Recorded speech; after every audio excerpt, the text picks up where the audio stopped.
Hello guys, welcome back to my YouTube channel. आज हम इस छोटी सी वीडियो में जानेंगे ट्रीटमेंट ऑफ यूटीआई के बारे में।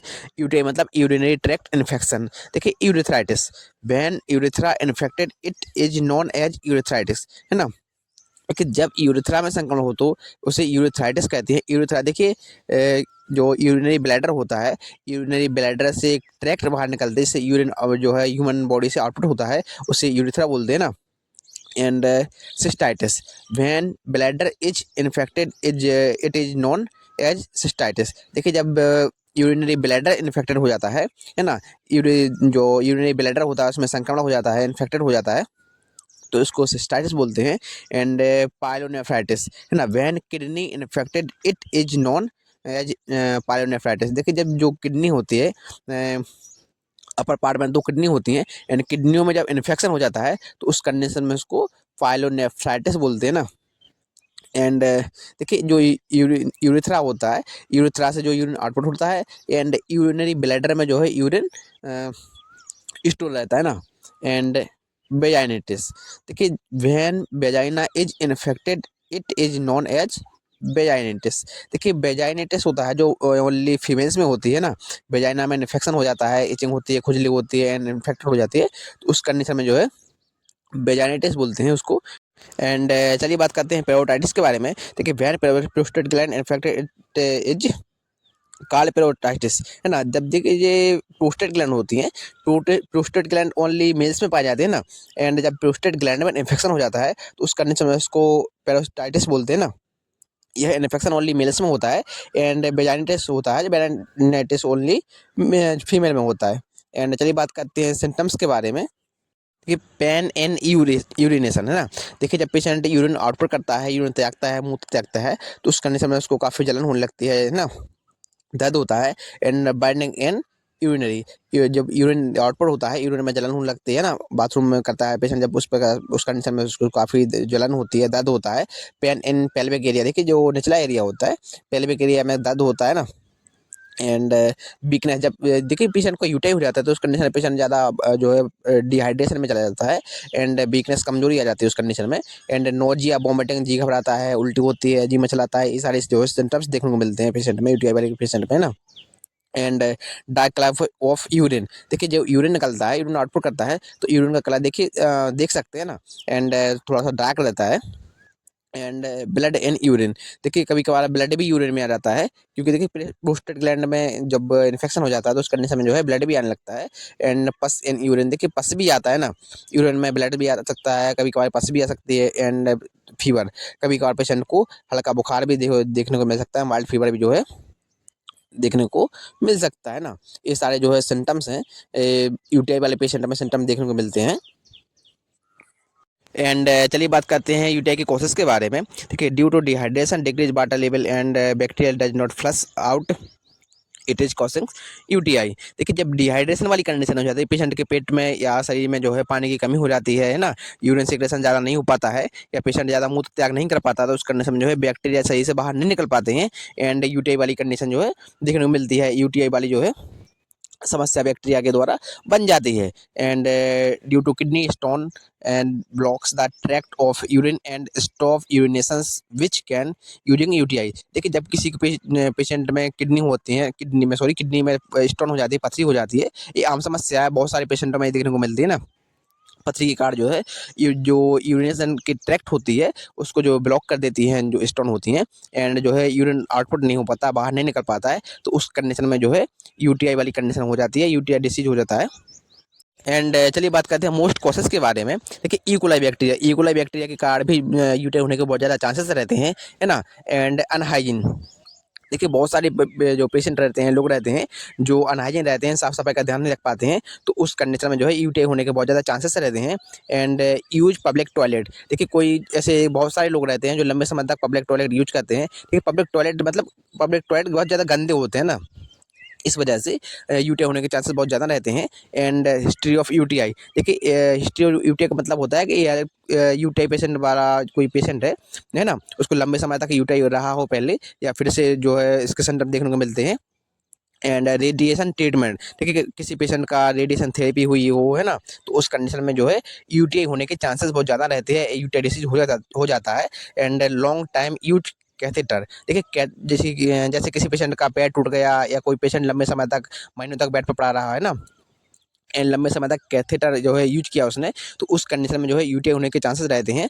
एंड डायबिटिक पेशेंट, देखिए डायबिटिक पेशेंट में यूटीआई के बहुत ज़्यादा चांसेस रहते हैं, 90% चांसेस रहते हैं, क्योंकि देखिए शुगर जो है बॉडी से बाहर आउटपुट होती है, एंड बैक्टीरिया शुगर को खाते हैं, है ना। इस वजह से जो है डायबिटिक पेशेंट में जो है यूटीआई होने के चांसेस बहुत ज़्यादा रहते हैं। एंड किडनी स्टोन, देखिए किडनी स्टोन भी एक जो है कारण हो सकता है यूटीआई का, है ना।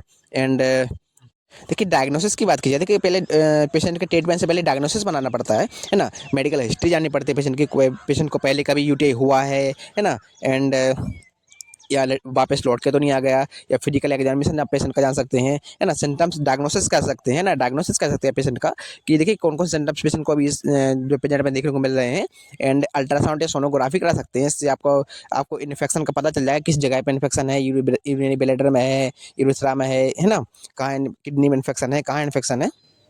एंड यूरिन आरएम की आप जांच कर सकते हैं। यूरिन आरएम एक चेकअप होता है, इससे पता चल जाता है कि इन्फेक्शन किस जगह पे है ना। एंड जो है किस टाइप का इन्फेक्शन है ना। एंड चलिए बात करते हैं यूरिन कल्चर के बारे में। देखिए यूरिन कल्चर एक चेकअप होता है, इससे आप पेशेंट के जान सकते हैं, पेशेंट की यूरिन में पस आ रही है या फिर जो है पेशेंट में ब्लड आ रहा है ना। ये सारे आप चेकअप करा सकते हैं और पता कर सकते हैं कौन सा यूटीआई है, किस जगह पे इन्फेक्शन है। एंड चलिए बात करते हैं ट्रीटमेंट के बारे में। देखिए फॉस्फोमाइसिन फॉस्फोमाइसिन का एक पाउडर आता है मार्केट में, है ना। इसका जो साल्ट रहते हैं, कंटेंट रहता है इसमें, फॉस्फोमाइसिन एंड ट्रोमेटेनमोल, है ना, दो साल्ट का कॉम्बिनेशन इस पाउडर में पाया जाता है, एक सेचेट आता है ना। एंड देखिए डोज, इसके डोज के बारे में जानते हैं, है ना। देखिए दवाई देने से पहले एक पैकेट पानी में मिलाकर 50 ml वाटर में आप एक सेचेट घोल सकते हैं, केवल एक ही दिन पिलाना है ना। खाली पेट सुबह मॉर्निंग टाइम में आप पिला सकते हैं पेशेंट को। यह सेचेट यूटीआई डिसीज में काफ़ी हेल्पफुल रहता है ना। लंबे समय तक यूटीआई हो रहा हो पेशेंट को, तो उस कंडीशन में जो है इस सेचेट का यूज कर सकते हैं। एंड देखिए इसको ओनली ओडी देते हैं, एक बार ही पिलाना है, एंड खाली पेट आप जो है पेशेंट को दे सकते हैं। एंड चलिए मोस्ट इंपॉर्टेंट एंटीबायोटिक के बारे में बात करते हैं, टैबलेट लिवफ्लेक्स। देखिए लिवफ्लेक्स का आपने नाम सुना ही होगा, आसानी से मार्केट में मिल जाती है। इसमें जो साल्ट रहता है, कंटेंट रहता है, कंपोजिशन रहता है, लिवफ्लोक्सेसिन का जो है साल्ट पाया जाता है इसमें ना, सिंगल साल्ट पाया जाता है लिवफ्लोक्सेसिन। इस टैबलेट को आप 500 mg में रहती है, आप पेशेंट को ओडी या देखिए ज़्यादातर सीवियर कंडीशन में इस टैबलेट को बीडी दिया जाता है। आप लगातार 5 दिन तक पेशेंट को, है ना, बीडी ये टैबलेट खिला सकते हैं। इस टैबलेट की वजह से ये एंटीबायोटिक टैबलेट है ना। एंड बैक्टीरियल इन्फेक्शन को मारने के लिए यूटीआई में काफ़ी हेल्पफुल टैबलेट रहती है। एंड देखिए ये लंबे समय तक यूटीआई हो रहा पेशेंट को, है ना, उस कंडीशन में जो है इस टैबलेट का यूज किया जाता है। एंड टैबलेट ओमनाकोटल, देखिए ओमनाकोटल में जो कंटेंट रहता है, साल्ट रहता है, पेडनिसोलिन साल्ट रहता है ना। एंड इसमें जो इस टैबलेट का जो डोज रहता है 20 mg रहता है। आप पेशेंट को बीडी या टैबलेट ये जो है 5 दिन तक पेशेंट को प्रिस्क्राइब कर सकते हैं ना। एंड ओमनाकोटल टैबलेट की यूज के बारे में बात की जाए, देखिए ये एक स्टेरॉइड टैबलेट है ना। एंड देखिए स्वेलिंग को खत्म करती है, यूटीआई में काफ़ी हेल्पफुल रहती है, किडनी इन्फेक्शन में, यूरिनरी ब्लैडर में, यूरेथ्रा में जब स्वेलिंग आ जाती है, तो उस कंडीशन में जो है इस टैबलेट का यूज किया जाता है, ताकि जो है स्वेलिंग खत्म हो सके एंड यूरिन आउटपुट हो सके, पेशेंट को जो है यूटीआई ना हो, या पेशेंट में जो है यूरिन आउटपुट में दर्द ना हो, जलन ना हो ना, इस कंडीशन में जो है स्वेलिंग को खत्म करने के लिए इस टैबलेट का यूज किया जाता है। एंड टैबलेट फ्लू का, देखिए फ्लू का टैबलेट में जो कंपोजिशन रहता है, साल्ट रहता है, फ्लूकानोजल साल्ट पाया जाता है। एंड 150 mg में टैबलेट रहती है। इसकी टैबलेट के डोजेस के बारे में बात की जाए, तो 50 mg में 150 mg में आप पेशेंट को ओडी टैबलेट दे सकते हैं, दिन में एक बार, है ना, इस टैबलेट का यूज किया जाता है। एंड देखिए फंगल इन्फेक्शन को हटाने के लिए काफ़ी हेल्पफुल टैबलेट रहती है। एंड फ्लू का टैबलेट काफ़ी हेल्पफुल रहती है यूटाइबल डिसीज में, है ना। एंड चलिए बात करते हैं टैबलेट लेबोसेट के बारे में। लेबोसेट टैबलेट में जो कंपोजिशन रहता है, साल्ट रहता है, लेबोसेटाजन साल्ट पाया जाता है, सिंगल साल्ट पाया जाता है। एंड इसकी टैबलेट के डोजेस के बारे में बात की जाए, तो 5 mg में टैबलेट रहती है, आप पेशेंट को 5 डे प्रिस्क्राइब कर सकते हैं, है ना, बीडी टैबलेट चलेगी। एंड यूरिस के बारे में बात की जाए, देखिए एंटी एलर्जिक टैबलेट है ना। एलर्जिक सिस्टम हो, जब इचिंग हो रही हो, है ना, स्वेलिंग आ गई हो, तो जो एंटी एलर्जिक सिम्टम होते हैं, उसको एलर्जिक सिम्टम को जो है डिक्रीज करती है। एंड कोल्ड चेन काफ़ी, है ना, इस कंडीशन में इसका यूज किया जाता है। एंड चलिए बात करते हैं सिरप जियोबिन के बारे में। जियोबिन सिरप मोस्ट इंपॉर्टेंट सिरप माना जाता है यूटीआई वाले डिसीज में। इसमें जो कंपोजर रहता है, potassium citrate, magnesium citrate, vitamin B6 पाया जाता है इसमें। एंड जियोबिन के नाम से मार्केट में मिल जाता है, आसानी से मार्केट में मिल भी जाता है। एंड इस जो सिरप रहेगा, सिरप का जो डोज रहेगा 10 ml इसका बीडी डोज रहेगा ना। बीटीएस सीवर कंडीशन में TDS QID भी रहता है, दिन में चार बार भी पेशेंट को पिला सकती है आप, है ना। देखिए 50 ml वाटर में 10 ml जियोबिन सिरप को आप घोल करके पेशेंट को पिलाना होता है ना, विद वाटर। एंड बेसिकली इस जो जियोबिन सिरप है इसका यूजेस के बारे में बात की जाए तो यूटीआई यूरिनरी ट्रैक्ट इन्फेक्शन में काफ़ी हेल्पफुल जो है सिरप माना जाता है। एंड बाइंडिंग मैचुरेशन हो रहा है, वो बाथरूम में जलन पड़ रही है, वो बाथरूम करते समय, तो उस कंडीशन में जो है यूटीआई वाले डिसीज में काफ़ी हेल्पफुल रहता है। एंड चलिए बात करते हैं आयुर्वेदिक सिरप नीरे के बारे में। नीरे एक आयुर्वेदिक सिरप है, इसमें किसी प्रकार केमिकल या साल्ट नहीं पाया जाता इसमें।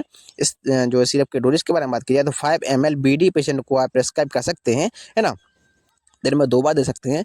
50 ml वाटर में जो है 5 ml नीडी सिरप को घोल करके जो है पेशेंट को पिलाना होता है ना। एंड यह देखिए ये सिरप किडनी स्टोन में भी काफ़ी हेल्पफुल रहता है, एंड यूटीआई में तो हेल्पफुल रहता ही है। एंड चलिए बात करते हैं यूटीआई के प्रिस्क्रिप्शन ट्रीटमेंट के बारे में, है ना। देखिए फॉस्फोमाइसिन का पाउडर आप पेशेंट को ओडी पिला सकते हैं, है ना, एक ही सचेट यूज करना पड़ता है। एंड टेबलेट लेवोफ्लॉक्सासिन 500 mg में आती है, आप पहले देख ही चुके हैं, उसको पेशेंट को बीडी देंगे। एंड टेबलेट लेवोसाइराज़िन 5 mg में आप पेशेंट को बीडी देंगे। एंड टेबलेट ओमडाकोटल 20 mg बीडी देंगे। एंड फ्लूकाजोल जो फ्लूकानोजोल टेबलेट रहती है ना, 150 mg में रहती है, पेशेंट को ओडी के देंगे। एंड नीरे सिरप 5 ml जो है 50 ml वाटर में घोल करके जो है पेशेंट को बीडी देंगे। यह ट्रीटमेंट आप पेशेंट को 4 से 5 दिन तक देते हैं, तो यूटीआई खत्म होने के चांसेस बहुत ज़्यादा रहते हैं। यूटीआई डिसीज में जो है यह ट्रीटमेंट काफ़ी हेल्पफुल रहता है ना। एंड देखिए यह वीडियो केवल एजुकेशन पर्पस के लिए बनाई जाती है, कोई मेडिसिन या दवा आप अपनी मर्जी से ना लें बिना डॉक्टर की परमिशन के। यह वीडियो केवल एजुकेशन पर्पस के लिए बनाई जाती है, फार्मासिस्ट मेडिकल स्टूडेंट के लिए जो है यह वीडियो बनाई जाती है।